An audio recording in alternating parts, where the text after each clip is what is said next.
Isang kilalang aktres, matagumpay, maganda, hinahangaan ng marami. Pero natagpo ang patay na at naaagnas na ang katawan. Paano ito nangyari? Si Humaira Asghar ay isang sikat na aktres sa Pakistan, kilala sa mga drama, reality shows, at modeling. May 700,000 followers sa social media, tinanghal bilang rising star ng 2023. Pero, sa kabila ng kinang, may lihim palang lungkot. Noong Hulyo 8, 2025, pinasok ng mga pulis ang kanyang apartment dahil sa hindi pagbabayad ng renta. Doon nila natagpuan ang kanyang katawan na naagnas na. Ayon sa forensic team, posibleng October 2024 pa siya namatay. October ng nakaraang taon nang mahinto ang social media updates ni Humaira. Hinihinalang noon pa lang ay binawian na siya ng buhay. Nawalan na ng mukha at daliri. Halos butot balat na lang. Una, may balita na tinanggihan siya ng pamilya. Pero pinabulaanan ito ng kanyang kapatid. Hindi nila alam at gusto rin malaman kung ano ang totoong nangyari.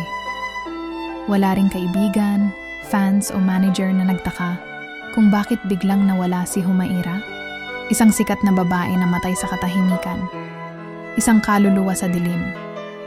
Hindi ba't masakit isipin na maaaring ganito rin ang mangyari sa kakilala natin kung hindi tayo nangangamusta, naghahanap o nagtatanong? Sa loob ng 8 months, kahit isa sa kanyang mga kaibigan, kamag-anak o kapamilya ay walang naghanap sa kanya, kung kaya't walang report na naitala.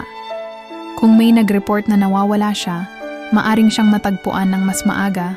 Si Humaira ay mag-isang naninirahan sa kanyang apartment sa isang mamahaling subdivision sa Pakistan. May mga kapitbahay siya na kilala siya, ngunit hindi sila nagtaka kung bakit bigla itong nawala.